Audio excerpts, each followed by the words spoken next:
पूजनीय प्रधानाध्यापक, आदरणीय शिक्षकगण, मेरे प्यारे साथियों एवं मेरा यह वीडियो देखने वाले सभी दर्शकों को मेरा नमस्कार। मैं मोहन कुमार, कक्षा अष्टम अ का छात्र, आप सभी के सामने हिंदी के महत्ता पर अपना भाषण प्रस्तुत करने जा रहा हूँ। हिंदी जो कि हम सभी का राजभाषा है और संभवतः हम सभी भारतीयों की मातृभाषा है, और यह ऐसी भाषा है जो हम सभी को एकता के बंधन में बांधने का काम करती है। हिंदी जो कि सदियों से पूरे भारतवर्ष में बोली जाती है, और इसका विकास मूल रूप से मध्यकालीन युग में हुआ, और यह आज हमारे राजभाषा के रूप में प्रतिष्ठित है।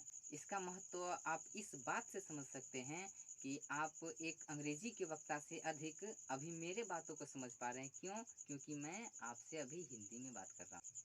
संस्कृत जो कि लगभग हमारे पूरे भारतवर्ष के लगभग सभी भाषाओं की जननी मानी जाती है, और संभवतः विदेश के कुछ भाषाओं की भी जननी मानी जाती है, और उस संस्कृत की उत्तराधिकारिणी हमारी हिंदी को माना जाता है। हिंदी ने आज़ादी के समय एक अपनी अहम भूमिका निभाई, क्योंकि यह एक उस समय ऐसी भाषा थी जो लगभग पूरे भारतवर्ष में बोली जाती थी, और इसी भाषा में लोग अपनी बातों को आसानी से दूसरों के सामने व्यक्त कर पाते थे, जो कि जिसके बातों को लगभग पूरे भारतवर्ष के लोग आसानी से समझ पाते थे। और हमारे राजनेता भी खासकर हिंदी का प्रयोग करते थे, क्योंकि हिंदी भाषा को सभी क्षेत्र के, सभी कस्बों के लगभग सभी लोग आसानी से समझ पाते थे। और अंग्रेज भी इस बात को मानते थे कि अगर उन्हें पूरे भारतवर्ष पर अपनी सत्ता कायम करनी है, अपना अच्छे तरीके से शासन चलाना है,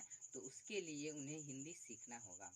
और आपने बहुत ऐसे जगहों पर पाया होगा कि कई अंग्रेज भी हिंदी आसानी से बोल पाते हैं, अच्छे ढंग से बोल पाते हैं। और इतना ही नहीं, हिंदी सिर्फ हमारे देश में नहीं, हमारे देश के आस पड़ोस एवं अन्य देशों में भी बोला जाता है। जैसे कि आप नेपाल को ले सकते हैं, बांग्लादेश, पाकिस्तान, मॉरिशस इत्यादि, इन सभी देशों में हिंदी का एक अच्छा प्रचलन है, इसका एक अलग सा महत्व है, और हमारे देश में तो इसका है ही।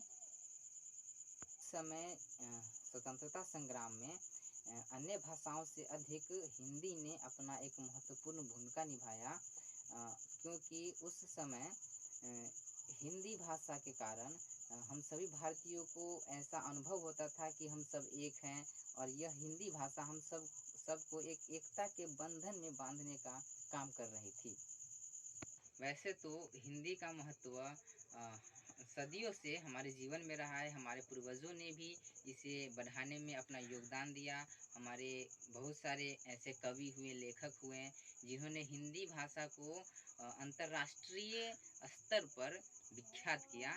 और आजकल जो कि कुछ यूरोपीय भाषा जैसे कि इंग्लिश और हम अंग्रेजी के नाम पर हिंदी को भूलते जा रहे हैं। हमारे जीवन में इसका महत्व कम होता जा रहा है, और हम ऐसा समझते हैं कि जो अंग्रेजी भाषा बोलने वाले होते हैं वो हमसे कहीं अधिक यूँ कहें कि मॉडर्न होते हैं, आधुनिक होते हैं।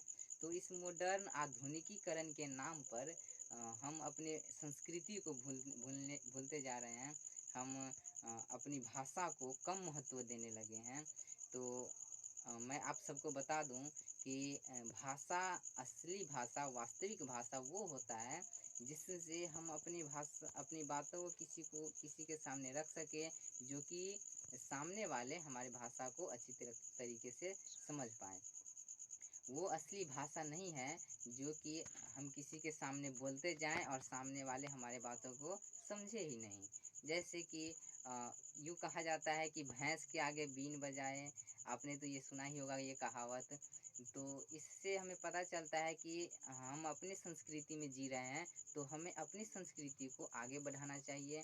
हमें हिंदी का अधिक से अधिक प्रयोग करना चाहिए, और सिर्फ आधुनिकीकरण के नाम पर हमें हिंदी को नीचे नहीं समझना चाहिए। ये नहीं समझना चाहिए कि एक अंग्रेजी बोलने वाले वक्ता ही असली हैं, वही अच्छे हैं, वही ऊंचे हैं, उनका संस्कृति ही ऊंचा है। हम अपने हिंदी पर गर्व करते हैं, क्योंकि इस हिंदी ने जो हमारे जीवन में अपनी भूमिका निभाई है वो काफ़ी महत्वपूर्ण है। और इस बात से तो हम समझ ही गए होंगे कि इसने आज़ादी के समय अपनी क्या भूमिका निभाई। इसने हमारे पूर्वजों को एक साथ जुड़ने में कितनी मदद की। तो आप सबसे निवेदन है कि आप सब हिंदी का प्रयोग करें और अपने जीवन में इस जो हमारी संस्कृति है हिंदी, हमारी जो भाषा है हिंदी, इसको अपनाएं। और सिर्फ आधुनिकीकरण के नाम पर ये न समझे कि हमारा संस्कृति, हमारी हिंदी भाषा किसी से कम है, किसी से नीचा है। हमारी हिंदी भाषा हमारी संस्कृति है और यही हमारा गर्व है, यही हमारे लिए सबसे ऊँचा है। धन्यवाद।